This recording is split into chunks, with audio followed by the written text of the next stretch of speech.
जत्रेत घेतलेला क्यूटचा किचन मागा आपल्या गाडीत लावचा होता, त्यासाठी मी आणलेल्या आज गाडीच्या चावी सोबत किचन सुद्धा. नमस्कार मंडळी, मी तन्मय गावकर पुन्हा एकदा एका नवीन मिनी ब्लॉग मध्ये तुम्हा सर्वांचं सहर्ष स्वागत करतोय. मी तो आता आपल्या वर्कशॉप जवळ. आता आपली साफसफाई तर चालू आहे आणि समोर दिसतात ती स्कूटीचं आपलं जाऊन जोडकाम करूचाच हा. मी तो आता मित्राच्या आपल्या वर्कशॉप जवळ. कालच या रिक्षेचं पेंटिंग काम पूर्ण झालेला होता. तर म्हणजे कशी झाली ती कमेंट करून नक्की सांगा. ओल्ड मॉडेल पॅशन प्रो एका आता कन्वर्ट केलेला तर BS6 मध्ये. तर म्हणजे ही शोरूमची गाडी नाही, गाडी रिपेंटेड. आणि कशी वाटली ती कमेंट करून नक्की सांगा. आता मी येऊन पोचले तो ओरसमध्ये असलेल्या आदिनाज वॉशिंग सेंटर जवळ. त्याच्याच बाजूला आपल्या भावाचा 2 व्हीलरचा गॅरेज. त्यानंतर निघाले मी गॅरेजवरून आता आपल्या 2 व्हीलर घेऊची आपल्या जाऊचा आता कुडामध्ये आपला थोडासा पार्सल आता घेऊचा.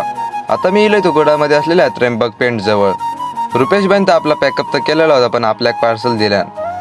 पार्सल गाडीवरती घेतल्याने मी निघाले गॅरेजवरती. आता आपल्या गॅरेजवरती जाऊन आता अनबॉक्सिंग करूचा. म्हणजे या गाडीची कोणाक माहिती असेल तर कमेंट करून नक्की सांगा. रुपेश भाऊकडनं आणलेले मी एक एअर सँडर.